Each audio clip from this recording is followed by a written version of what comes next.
Well, I certainly have lost many battles. So far, I've not lost a war, but I've certainly lost many battles. Oh, yeah, more than I can count, probably. I don't really like risk for risk's sake or anything. And I do think that a lot of things are very risky with a low chance of success. But if you want to try to come up with an innovative breakthrough, that's going to be how it is. Anything which is significantly innovative is going to come with a significant risk of failure. But you know, you've got to take big chances in order for the potential for a big positive outcome. You know, just if the outcome is exciting enough, then taking a big risk is worthwhile. It's really how I approach it. But then once executing down a path, I actually do my absolute best to reduce risk. You know, because or to improve another way of saying it, to improve the probability of success. Because when you try to do something that is very very risky, that you have to spend a lot of effort trying to reduce that risk as you embark down that path. I mean, when I started SpaceX, I thought the odds of success were very low. I thought we'd most likely fail, but I thought, well, we should give it a try nonetheless. Certainly there are times when things don't go well, and then that's quite dispiriting for sure. And so then it's difficult to proceed with the same level of enthusiasm. But I do think the things that we're doing are you know, pretty important to the future. And if we don't succeed, then you know, it's not clear what other things would succeed.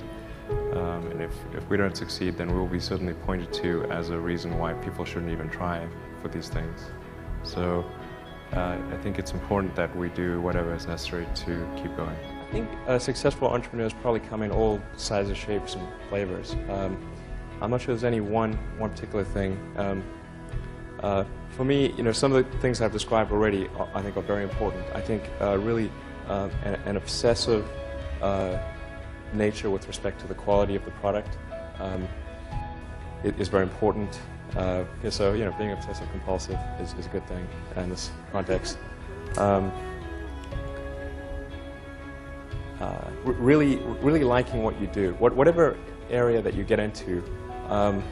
Given that, you know, even if you're the best, there's always a chance of failure. So I think it's important that you really like whatever you're doing. If you don't like it, life is too short. You know, I'd say, and also if you like what you're doing, you think about it even when you're not working. I mean, it's something that your mind is drawn to, and if you don't like it, you just really can't make it work, I think. Well, I think it's important to have a very to apply critical thinking to. This may sound trite, but to apply critical thinking to what one is doing, and by that I mean just the fundamentals of logic. You know, do you have the right axioms? Are they relevant, and are you making the right conclusions based on those axioms? That's the essence of critical thinking, and yet it is amazing how often people fail to do that. I think wishful thinking is innate in the human brain. You want things to be the way you wish them to be, and so you tend to filter information that you shouldn't filter. That's the most common flaw that I see. If you want to do something really innovative, you have to apply a sort of first principles analysis. And don't reason by analogy. Analogies are referencing the past. First principles means you look at the most fundamental truths in a particular arena, and the things that really are almost indisputably correct, and you reason up from there to a conclusion. And if you see that conclusion is at odds with what people generally believe, then you have an opportunity.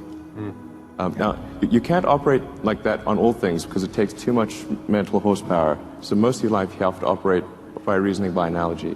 But if you really want to innovate, you must reason from first principles to identify the problem. The reason I came out to Stanford was actually to work on energy storage technologies for electric cars. That summer of '95, I was looking at the internet, and it seemed to me like the internet was going to have a big effect on humanity.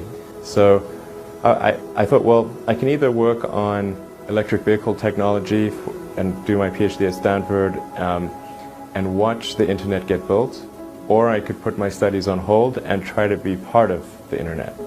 And at first I tried to get a job at Netscape because that was the only internet company, and they didn't respond to me. So then I was like, okay, if I can't get a job at the only internet company, then I better try starting something. But I talked to my professor and I said, look, I'm going to try starting a company. It's probably not going to succeed, and if it doesn't succeed, can I come back? And he said, sure, no problem. And so I put my studies on hold and started the company.